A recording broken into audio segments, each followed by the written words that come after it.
I'm excited to have here on our podcast today Denis Giangi. And Denis, thank you very much for making the time. Denis is at Rolls-Royce Canada, and the first time I met Denis, I said, "What car did you come in here with?" And he said, "It's not the first time I get that question, but we're not in the car business anymore." So, thank you for joining me, Denis. Oh, it's a pleasure to be here, Gary. Thank you for the invite. And for the audience, Rolls-Royce is in the jet engine business, and the cars has been licensed out for a long time. I think the 70s, Dennis. Yeah, 1973. It's been a long time. Yet the questions still come.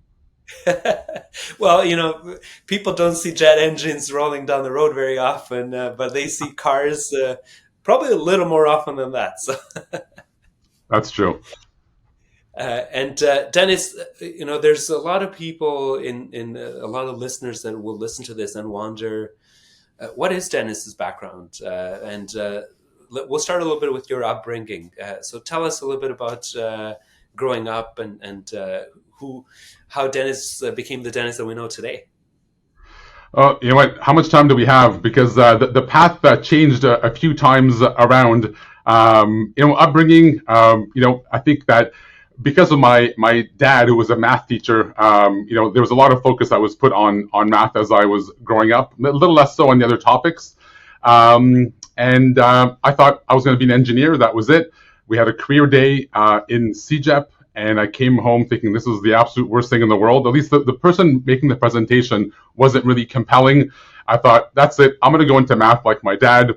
Only to realize, I think, a week before university started, to say, you know what, this is not what I really want to do. So I changed my application just blindly to commerce to become a chartered accountant. Went down that route and became a CA, and that's the beginning of my professional career. And Dennis, I think that's leads me to my next question. Growing up, who had the biggest impact on your life? I mean, this may sound cliche, but without a doubt, my parents, my dad, taught me about hard work, driving for excellence in everything that you do. And my mom, despite her, being about 5 foot tall with some heels, taught me self-confidence. Essentially, you know what, you'll get nothing out of life if you don't ask. And the worst thing is someone's going to say no to you. And you kind of just start believing, understanding that, and so both of them, for different reasons, had a huge impact in terms of my upbringing and who I am today. And Dennis, I very much could see that. Now, you told me about a story with how your dad had high expectations growing up, and I think I could see that playing out in life, and because you have high expectations for yourself. But perhaps, if you were comfortable, can I ask you about the pool story, the pool table Yeah, I story? can tell you. I can tell you about the pool story. So going back to what I said, my dad's focus for me, anyways, was around math. So I remember in high school, I think it was in grade 8. I changed schools, a bit more focus on mathematics. I came home with a 96 average for the year. And I remember my dad looking at me, shaking his head, asking me, where the other 4 marks were. And I thought, well, he must be kidding. And clearly he wasn't kidding. So the next year, grade 9, I ended up not making a mistake the whole year. I got 100% on my math report card. My dad had told me, this is great. I told you, if you apply yourself, you can, achieve excellent things. As my reward, he had bought me a pool table. You can imagine, at that time, whatever, 14, 15-year-old boy with a pool table at home, coolest kid in the block. Came the next year in honors mathematics. I came home with a 98. And my dad, again, thought, well, you worked way too fast and you could have done better. And the pool table got sold. So you talk about having this sort of elevated bar. I kind of grew up with that, at least in mathematics with my dad. So it was, now I can look back and laugh. At the time, I didn't think it was that funny. Well, and it is one of those things that when you're a kid and that's so important to you, you're like, what, like for 2%? But it does make us does teach us to push ourselves, and I think we have to your point, thanking our parents for that can sometimes it's helpful. Yeah. And Dennis, now people may wonder because your industry is so unique. What does a typical day-to-day life, sort of a day in your life look like in your professional life? Yeah, so I think professionally, I do wake up early. I'm a morning person, usually in the office here by 5:30 in the morning. So I do tend to get early starts. I just love the mornings. I've always been that sort of morning person. So I've got a couple of hours to look at my day, plan, read emails, doing a lot with Europe as well. It gives me a chance to sort of catch up with what's happened on the European front. And then usually around 8 o'clock, meetings start, and meetings are usually back to back for a while. But one thing which I've done throughout my career, and I still do today, is make sure I'm home for supper time. I think prioritizing family. I've got three boys, my wife as well. I think that's really important because you can get sucked away and spend endless hours at the office. So I don't mind starting early, but end of the day is time for my family, and I've always made sure there's time for that. And Dennis can certainly appreciate that. It's very important. Also says the message is if you need Dennis to respond to an email, it has to be between 6 and 7:30. Best time. And Dennis, to ask you next, certainly the professional lives take so much of our time, and it's important. But what else do you enjoy professional life aside?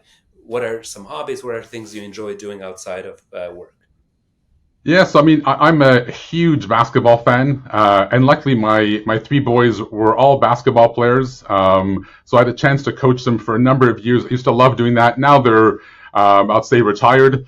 So no more coaching. So in my spare time, if the one thing that I really enjoy doing, that I usually spend a lot of time on weekends, is cooking. I love to bake. Cookies, cakes, you name it.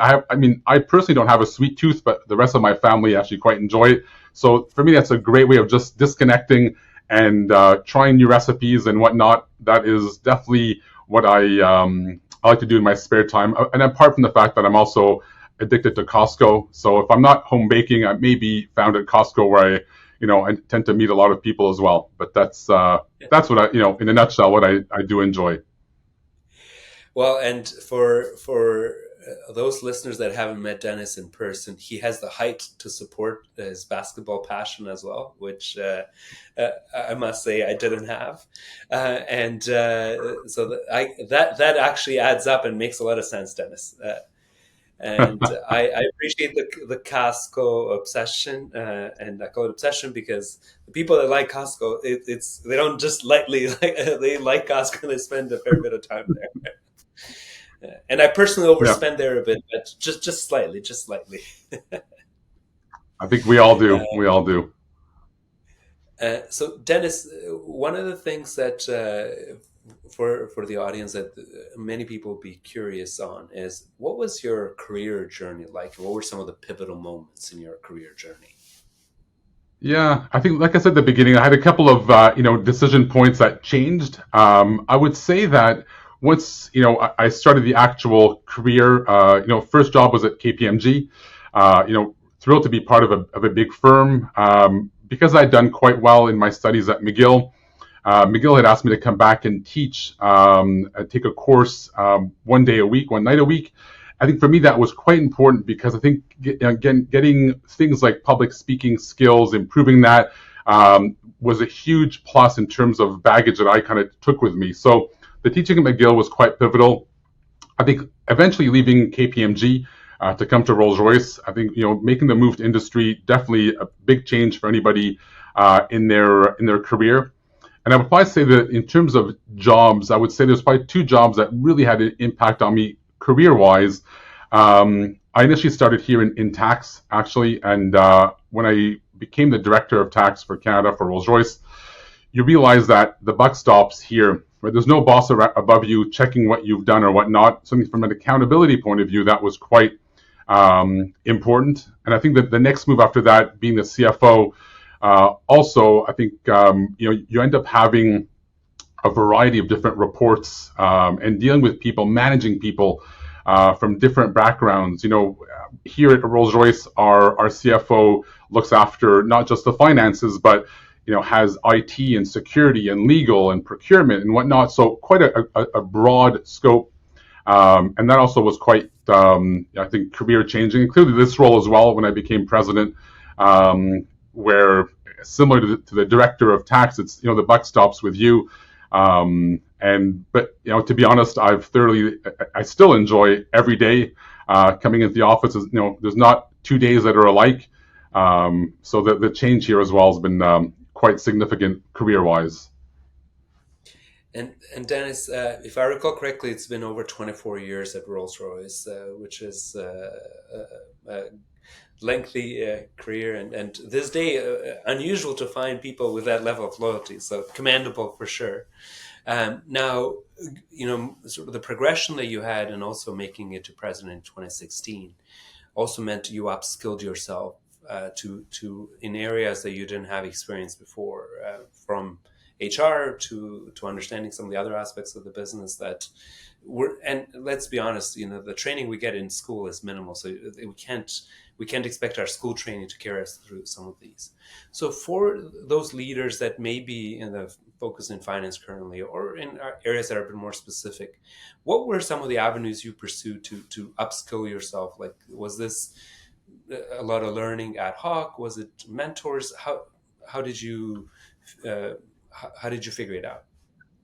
Yeah, I think from my perspective, if I go back to my tax days at Rolls-Royce, I thought, well, I don't want to be just a tax guy. So I would personally spend a lot of time with our lawyers, with our commercial teams, understanding the business, understanding other things to broaden myself and my awareness of the business. So I think that for me, ensuring that people have breadth is so important in any sort of career progression.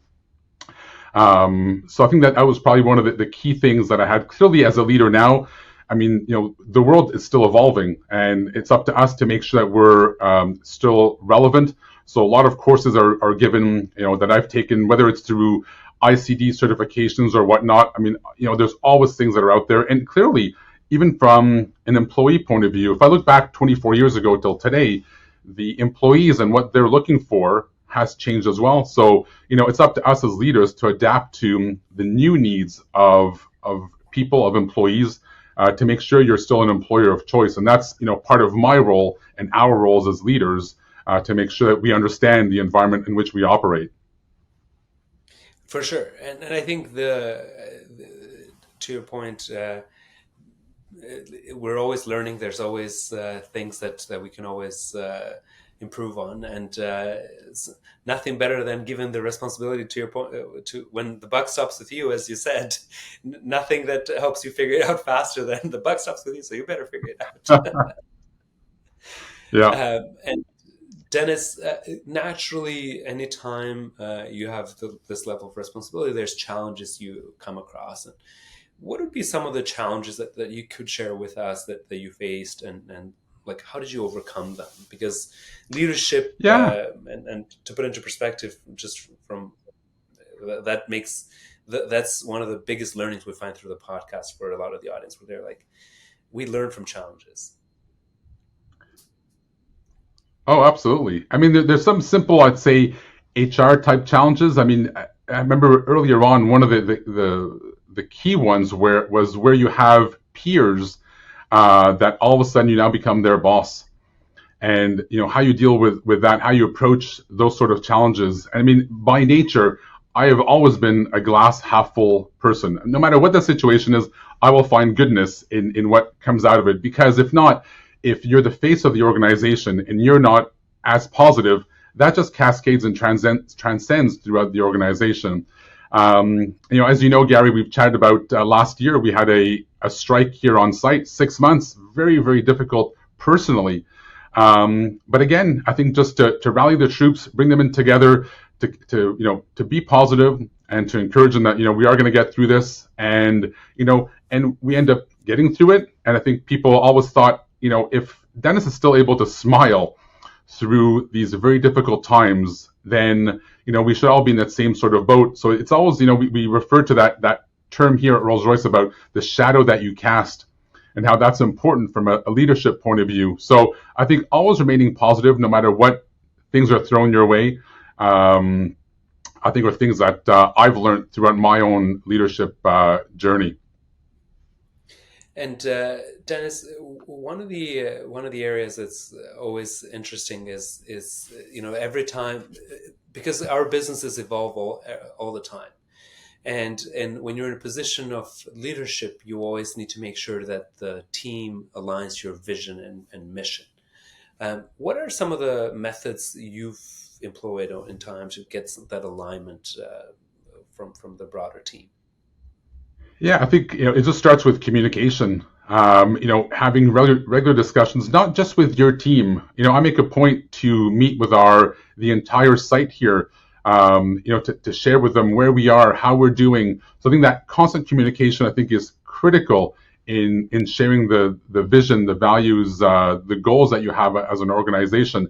And the one thing that I think that one of the key learnings as well that I've had over the years is I'd call it almost an obligation to celebrate the small wins, because you may set ambitious goals for yourself, for an organization, and to go from 0 to 100 may take a couple of years. And if you wait until you get to the 100 mark to celebrate, you may lose a lot of people and have them disengage. So I think that as you go through and hit certain milestones that you feel are important, stop, celebrate. That encourages people, that motivates people to keep on going, because sometimes if the targets are too long term, you may end up losing people along that journey. So I think celebrate small wins along the way of your journey is also, in my mind, super important. And Denis, it's themes that we hear consistently here, that communication, consistent communication.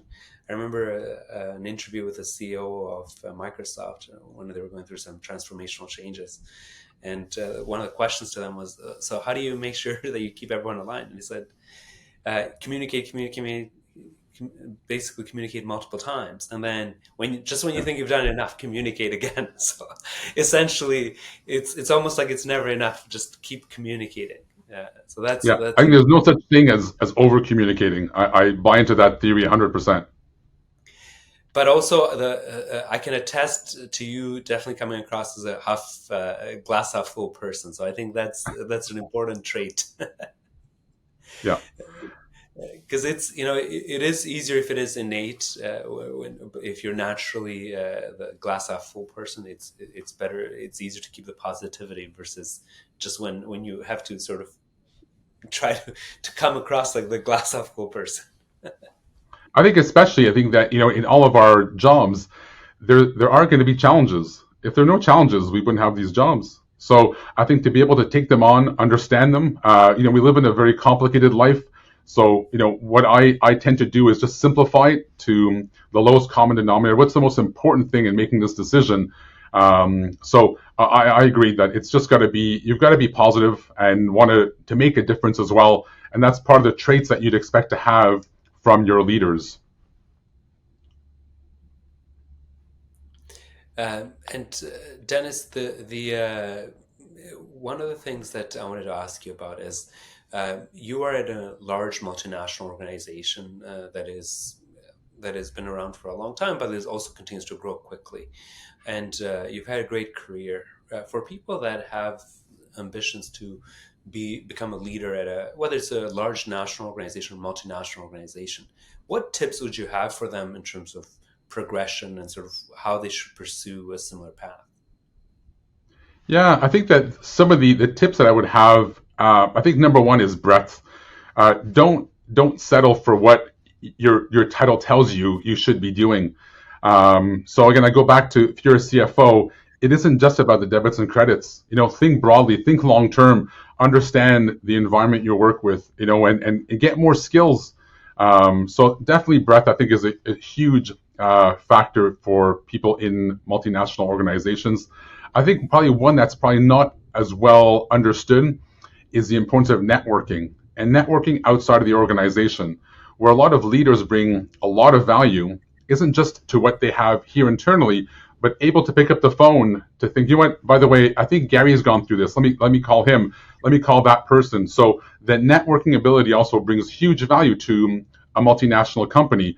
And it takes a lot of time to build up that network. But I think that is time well spent, well invested. And I would definitely encourage everybody who's thinking about progressing in a multinational to look at their network and make sure that they can strengthen it. I mean, to this day, I haven't stopped. I still look to broaden my network. So I think it's not at a certain point that kind of just relaxes. I think it's part of our leadership journey to continue to strive to have a very, very strong external network. And the network is important for a variety of reasons. Dennis. We always learn from the network, but it's also sometimes perspective. Sometimes the in leadership it can be lonely at the top, so to speak. So sometimes you want to share with other leaders pain points and learnings from others. So it should, despite where you are in the journey, I don't know that there's a way around it. So I think that's excellent advice. Uh, Dennis, I'm going to ask just from slightly different point of view on this, but just talking about networking, you've actually been fairly involved in the community as well. So, what advice would you have for people that sort of with what your personal involvement has been like, and what recommendations would you have for the audience in terms of getting involved and giving back to the community? Yeah, I mean, I think a lot of it is, part of who I am. I think I grew up in very, very modest beginnings with my parents being teachers and whatnot. I think it's important that we give back to the community.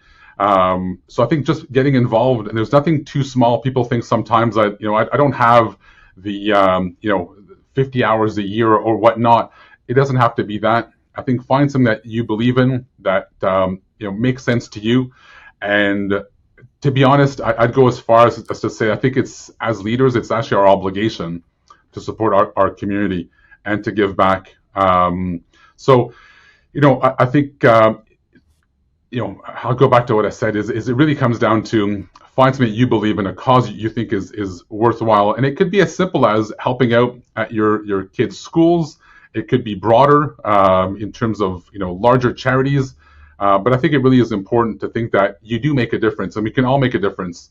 And I think that having everybody kind of step up and provide some of their time, it doesn't always have to be, money either, does go a long way. And for people who have done it, when you look at people that you're actually helping out and seeing the impact you've had, that is hugely rewarding as well. So, I guess the advice is get involved. Nothing's too small, and you'd be surprised as to how much it does make a difference in your life. And next thing you know, I mean, in my case, it started off, I think, very small. Now, in sitting on boards of larger charities and whatnot, and you realize that you're able to help them with things that you've acquired in terms of experience over the years. That is, really rewarding. That you maybe don't think twice about what you can add in terms of value. For sure, and I think Dennis, you've probably found this as well in several of the podcasts that we've done. One of the themes that came up is that while you're giving back to the community and you're getting involved in any capacity, but let's say in some of the boards you're currently involved in, it also ends up being great networking as well. You meet people that you would have sometimes not met in that context. And to your point about continuously networking, this becomes an addition to that just by giving back. Oh, I fully agree. And it is so for to all the listeners, giving back can in return give back to you as well. So this is important to do. Yeah. And Dennis, I know we touched on a couple of situations around sort of more around leadership lessons and tips to share. So for future aspiring leaders out there, are there any other tips that you would like to share that I may have not gotten a chance to ask that when they think, regardless, industry agnostic or sometimes even role agnostic, what are there other items that we may have that I would be remiss not to ask if I since we have the opportunity? Yeah, I would think that, especially when you look at more junior managers to maybe some more senior managers, one thing that I've learned as well is around listening to your teams. That people think they may have all the answers, and the reality is that you don't. I don't. So I think trusting your teams is a huge part as well, in terms of our progression, and that's also how we as leaders learn too. Sometimes I think as more junior managers tend to, maybe get threatened by, people in their teams that are superstars or whatnot, and as you get more experienced, I'll say, it's the exact opposite. I mean, the team that I've built here are a team of complete superstars, and that's what you need to do. So I think initially people are more concerned about having, people who may take their jobs or whatnot. The reality is that the life lesson is that, you need to have a very, very strong team. The stronger, the better, and that's what we all should be aspiring to as leaders. And Dennis, I think that's very important. I couldn't agree with you more. Our teams should not be a threat to us. If anything, we can only be better with a team that is as highly qualified as possible. But what tips would you have for the audience? How do you find those superstars? What could you do to find the superstars? Like, are there methodologies that you could share? In terms of how to find them, that's a tougher one. Now we'll have a separate one on HR and recruitment. I think honestly, it's more about, finding people that have the desire and the ambition to do well. I think the other stuff can be learned, without minimizing anything. But I think for me, having people the right attitude for me is the foundation. After that, we can work on how we get to that point of being a superstar. But if someone is the opposite, has fantastic technical knowledge or whatnot, but has a poor attitude, I don't want that person in my team. So it's all about gelling with me, with my team, wanting to make a difference, believing in the cause, and then the rest of it can essentially be learned to an extent. No, and I couldn't agree more with ambition and the right attitude, Dennis, because that's the people that have the ambition, they will drive to success by just wanting to learn and asking the right questions and finding the direction that way without having to wait on sort of somebody to tell them what to do, which is often, and when you're running fast-paced organizations, you often have limited room for instruction. All right, so now we go to the part of the podcast that I find it's the fun and the gets the creative juices flowing, so to speak. So we call it rapid fire questions. And Dennis, the first question I have for you is, what word do you hate? Without a doubt, it's y'all. So every time you go to the southern U.S., I think you run into some trouble. I do. I just try to block things out. And Dennis, after we finish rapid fire questions, I'm actually going to ask you a little bit about your experience traveling, because I know there's certainly the job would have involved some, but I'll get back to that. What words do you have a hard time pronouncing, if any? Yeah, the word statistically. I've had to use that many times in courses at McGill, and whenever I have to use that word, I always have to pause to make sure it comes out accurately. But that word is my trouble word. Fair enough. Now, how many languages do you speak? And I'll preface this with saying I've heard you speak French and English, so I know those are two. That's it. Those two are the ones that I can speak. And it's a lot more than most people, so that's good. And what's one word to describe yourself?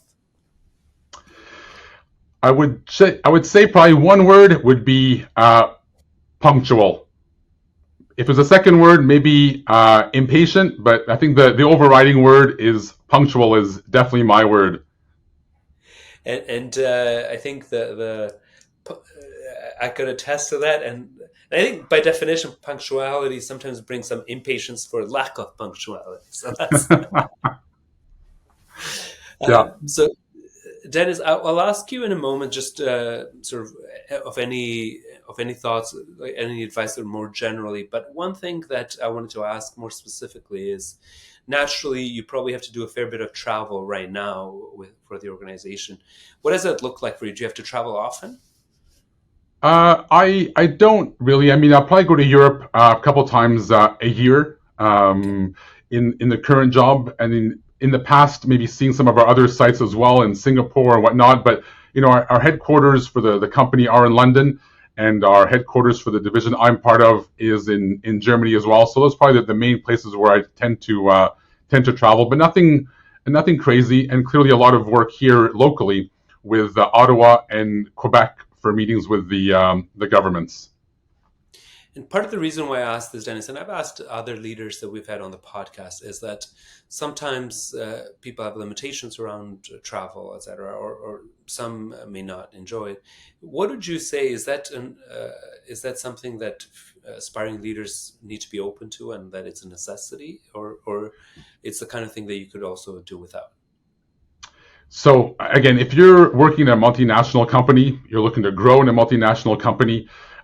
Decisions aren't just made locally. So I go back to what I said about networking, and we talked about external networking, but internal networking is as important in terms of career progression. So I think it is really important to get out there. It doesn't have to be excessive, but to get out to meet the right people as well, decision makers, I think is important because people who tend to stay in one location may not have the experience of seeing how other companies or the other divisions do certain things. And I go back to being humble and understanding that there may be a better way out there.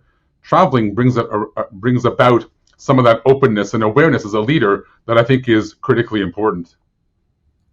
Well, and Dennis, that makes me think of a subtopic that is very actual and very relevant to us. Speaking of internal networking, a lot of people have preferred the working from home and sort of, especially in the current environment, trying to go to the office as little as possible. Considering the importance of internal networking, what is your suggestion? What should, especially younger sort of people in their careers, should they plan more time in the office? Listen, I think that it's very hard to replace face-to-face interaction, right? I completely understand flexibility, and this is what employees or many employees need and want as well. So we do have a flexible working policy here in that we want people to be here a certain number of days, but also allowing them to work from home. So I think that in general, whether you're younger or more senior, I think that face-to-face interactions are very hard to replace over Teams or whatnot. So I think it is important to think that we could run an operation completely remote. I think is not realistic. But I think that as employers, I think it's important as well because people have different family obligations, whatnot. Having flexible options is also still something that should be worked into our structure that we offer to all employees, and And especially in today's world as well, Gary. I mean, for sure. where most people are looking for new employees, and we need to be an employer of choice. So again, as a company, we need to adapt ourselves to the market's realities to make sure we are attracting the best and the brightest to our facilities. And if that's one of the selling points to offering flexible working, then so be it. And that's why we've done it. And Dennis, I completely agree with the flexibility. I think it's important, and it's we proved some during the pandemic that we can obviously do some remote working and still be effective. But I think one key takeaway that from what you said about the internal networking, employer flexibility aside, I think it's important for younger people to take that initiative. And I say younger people, I think this applies to everybody, but especially people are getting their careers kicking off. In larger organizations, it's so easy to get lost and not get known. So that FaceTime becomes so important. I agree. And I remember the early stages of my career. It would have been hard to get things going without some FaceTime, and but it may have been part of my nature as well. So No, it's true. It's important. So, Dennis, I know I asked sort of some questions in different directions, but any additional advice more broadly that you would have for aspiring business leaders or current business leaders, things that you found worthwhile and you're like, I'd like to share this as parting thoughts. Yeah, I think that, one thing is, again, broaden your horizons, learn more, learn a new skill. I think the learning has to be continuous. I think is one of the key things that I would share with everybody. I think the other thing as well as aspiring leaders is just to understand that all the efforts that you are putting in are recognized. Maybe you feel that they're not, but I think in terms of organizations, people do see who's putting in work, and goodness comes to those who put in the effort as well. It's no different than anything in life. Whether it's you look at schools and the correlation of the time you spend studying and marks, work is no different. So you put in time, that gets recognized, usually gets rewarded as well, either through promotions, through financially or whatnot. So I think that's also something just to think of, that or to remember that all that sort of effort you are putting in will and does get recognized throughout these larger organizations. And Dennis, I think that's a really important thought to leave the audience with, because we've gone through a couple of years, the most recent couple of years, where the employee base had good selection in terms of employment opportunities, and sometimes it seemed like the opportunities were there even without the effort necessarily. But I think while that may be driven by certain market forces, it's so important to keep in mind that long term the reputation created within the organization, within the industry, matters so much with this level of hard work. So great advice, Dennis, and I think it'll really resonate with a lot of our audience. Yeah, thank you. So, Dennis, I know you are a busy executive, so I really appreciate the time for you to join me today. I think there will be a lot of key takeaways, and we will attempt to do it in bite sizes, and really and really say like, look, the every time we do that, there's you obviously see some general patterns of success, but at the same Yeah. time, every time there's new learnings that from each podcast. Yeah, no, it's been absolutely great, Gary, and thanks for the opportunity just to share that with your audience, and hopefully goodness comes from it. And as it always does, to your point, this is one of our forms of networking. So thanks again, Dennis, for joining me. My pleasure. Thank you, Gary.